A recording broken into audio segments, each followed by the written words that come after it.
मंडल खुश हुआ। ओएनजीसी का रिक्रूटमेंट का नोटिफिकेशन आ गया जो गेट 2023 से होगा। देख लो अच्छा से देख लो, गेट 2023 से। मतलब आई एम सो हैप्पी। और ऐसे चीज में मंडल बोलता है मंडल खुश हुआ, क्योंकि ऐसे चीज हमें चाहिए। रिक्रूटमेंट होना बहुत जरूरी है एंड यंग जनरेशन को सिर्फ रिक्रूटमेंट के थ्रू हम लोग ये नहीं देता है कि तुमको रोजगार मिलेगा, हम यंग जनरेशन को काम करने का भी मौका देते हैं कि जो देश के लिए कुछ करना सही में चाहता है उसको भी वो मौका मिले। इसलिए ये बहुत इंपॉर्टेंट था। जो आपका बेसिक पे स्केल है E1, जो आपका ज्वाइनिंग होगा उसमें आपका पोस्ट होगा E1 एग्जीक्यूटिव 1 पोस्ट है। बेसिक पे 60,000। एक्चुअली बंदा को पता नहीं होता है कि बेसिक पे का मतलब क्या है। This is the minimum payment.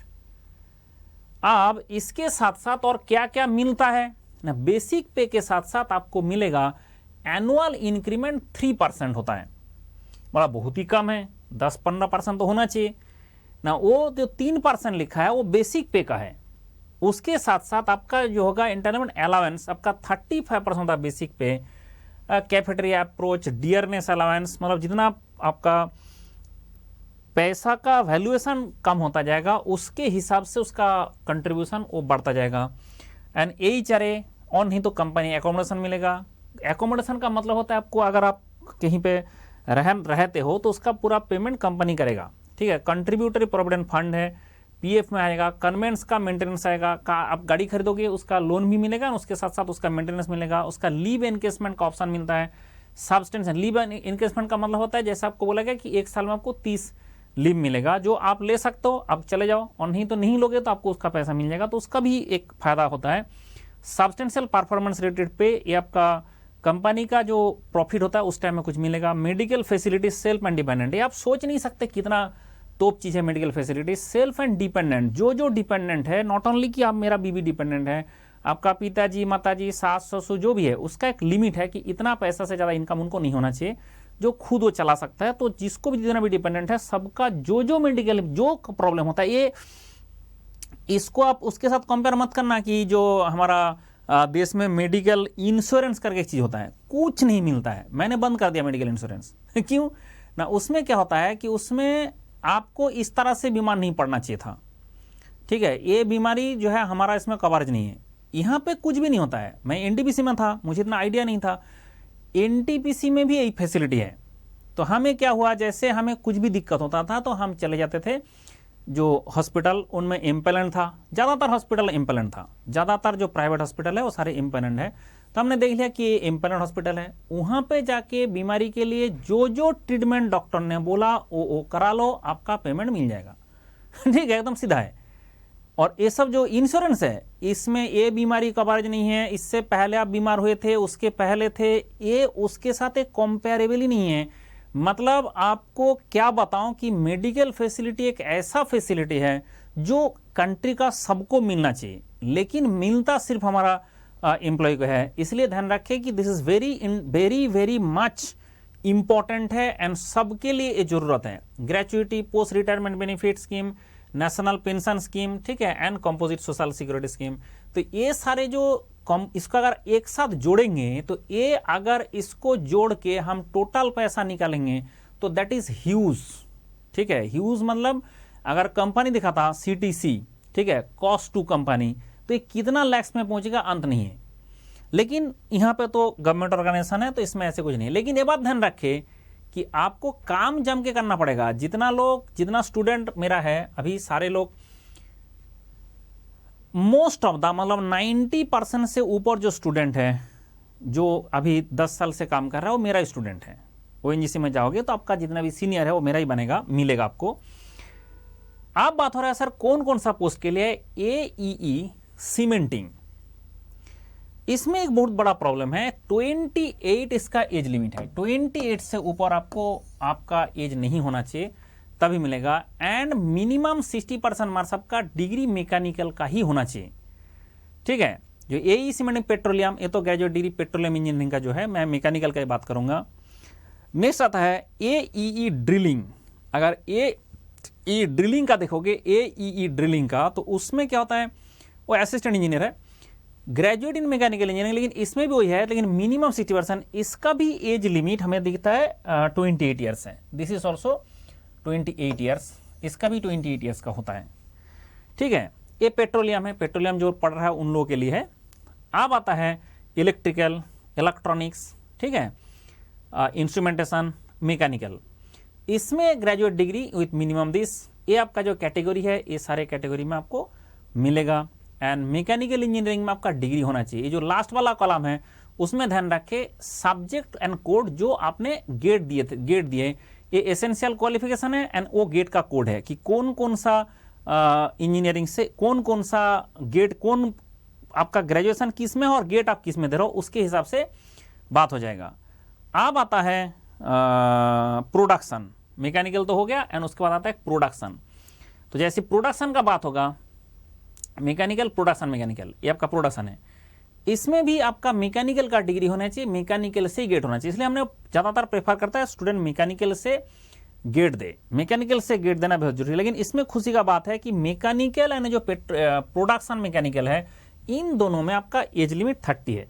इसमें 30 एज लिमिट रहेगा, तो उसके कारण आप बहुत अच्छा से, जो लोगों का थोड़ा सा एज हो भी गया, वो लोग भी एग्जाम दे सकते हैं। ठीक है, अब आता है मटेरियल मैनेजमेंट, एमएमओ। एमएमओ मतलब ये बहुत ही इंटरेस्टिंग एक डिपार्टमेंट है, जहाँ पे मतलब आपका पोस्टिंग अच्छा जगह में होता है, उसके कारण दे आर वेरी हैप्पी। इसमें मैकेनिकल से गेट सकते हो, इन्वायरमेंटल साइंस मतलब ईएस, जो इन्वायरमेंटल साइंस इंजीनियरिंग ईएस से दे सकते हो, इलेक्ट्रिकल इंजीनियरिंग से दे सकते हो, इसमें इंस्ट्रूमेंटेशन से भी आप गेट दे सकते हो। एंड उसके साथ साथ engineering, petroleum engineering, chemical engineering, civil engineering, इसमें इसलिए थोड़ा डिफिकल्ट है मिलना, नंबर ऑफ स्टूडेंट बहुत ज़्यादा है। ट्रांसपोर्ट ऑफिसर, इसमें मैकेनिकल इंजीनियरिंग से गेट देना होता है। ट्रांसपोर्ट ऑफिसर के लिए ग्रेजुएट होना चाहिए 60%, एंड ऑटोमोबाइल इंजीनियरिंग अगर किसी ने किया है उसको भी मिलेगा, लेकिन इसमें भी 30 है एज लिमिट। पहले दो सिर्फ ड्रिलिंग एंड सीमेंटिंग जो है उसी में आपका होता है 28 ईयर्स, बाकी सारे में आपका लेकिन 30 दिख रहा है बाकी सारे में। ठीक है, ट्रांसपोर्ट ऑफिसर का भी 30 होता है।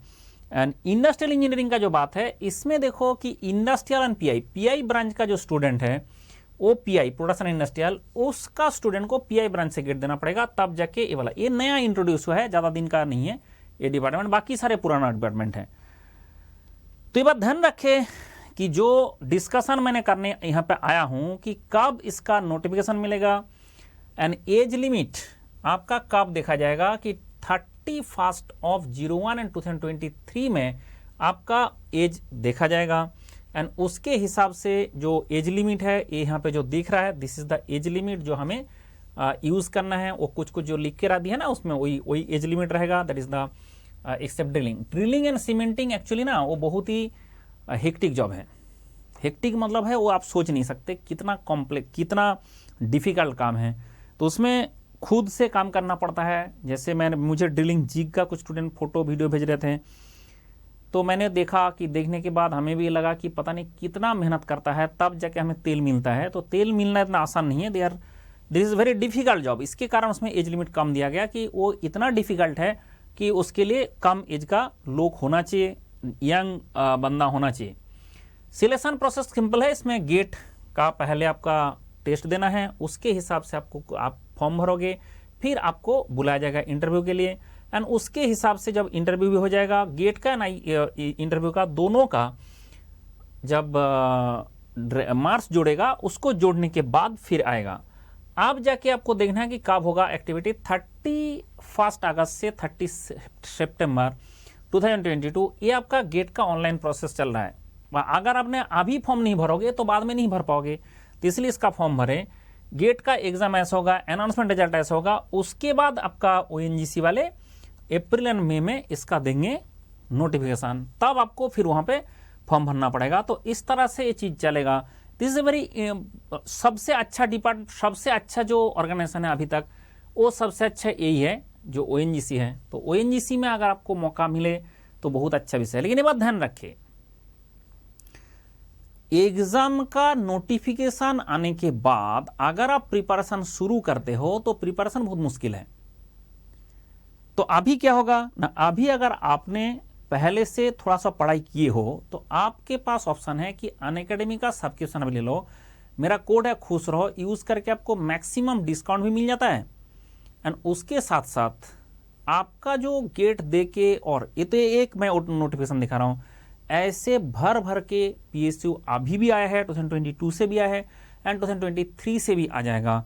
इसलिए मेरा सजेशन नहीं है कि टाइम खराब ना करके इमीडिएटली दो काम करना है, एक गेट का फॉर्म भर देना है और दूसरा काम है अनअकैडमी का एक सब्सक्रिप्शन ले लेना है, गेट एंड ESE वाला।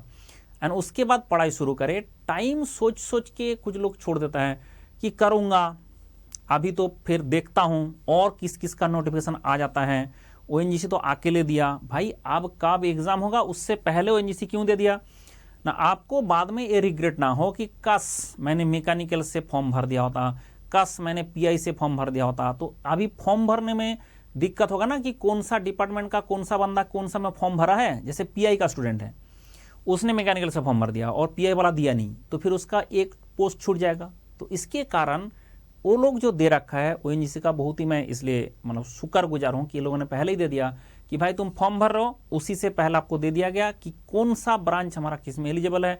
तो उसके हिसाब से अगर आपका इच्छा है, दिल का आरमा है कि ONGC में आए एंड देश के लिए काम करे, तो उसके लिए आपको पहले से उस कैटेगरी में फॉर्म भरना होगा जहां पे वो एलिजिबल है। आपका खुद का क्राइटेरिया है कि कौन सा ब्रांच का हो एंड उसके साथ साथ कौन सा कैटेगरी का फॉर्म भरना है, उस हिसाब से फॉर्म भरे सो दैट आपका अपॉर्चुनिटी मैक्सिमम मिले। एंड मोस्टली जो यहाँ पे लिखा है उतना ही बाकी PSU में रहता है, इसलिए आप इसको रेफर करके आप अपना सिलेक्शन करिए कि कौन सा ब्रांच में आप आएंगे, कौन सा कैटेगरी में आप गेट देंगे। एंड गेट में अच्छा करेंगे तभी कुछ मिलेगा, और अगर अच्छा नहीं कर पाएंगे फिर कुछ नहीं मिलेगा। तो इसके कारण अच्छा करने का कोशिश करें, प्रयास करें। देखो हमारे हाथ में क्या है, हमारे हाथ में कि भाई हम कोशिश करें। अब कोशिश करने के बाद जो होगा उसके लिए आप तैयार रहे। ऐसा कभी ना सोचे कि भाई क्या होगा क्या होगा, आज से ही सोच लिया अच्छा नहीं होगा तो क्या होगा। प्रयास करने में क्या जाता है, प्रयास तो करना जरूरी है। उसके बाद एक PSU है, दूसरा PSU है, तीसरा PSU है, फिर अभी 15 अलग अलग PSU का एग्जाम आ चुका है। तो इसके कारण मैं सजेस्ट करूंगा कि आपको अभी पढ़ाई करना चाहिए एंड फोकस्ड स्टडी करना चाहिए। एंड स्टडी करते हुए आपको कभी डरना नहीं है, क्योंकि अभी वैकेंसी आ रहा है और आता रहेगा। ठीक है, चलो खुश रहे and according to this form भरे एंड आपका मंडल का खुश रहो कोड यूज करके सब्सक्रिप्शन ले। एंड उसके बाद जो जो जरूरत है मंडल से पूछे। मंडल हमेशा 24/7 अवेलेबल फॉर द स्टूडेंट कि आपके लिए जो जो रिक्वायरमेंट है वो मैं पूरा करूंगा। ठीक है, चलो बाय बाय, खुश रहें।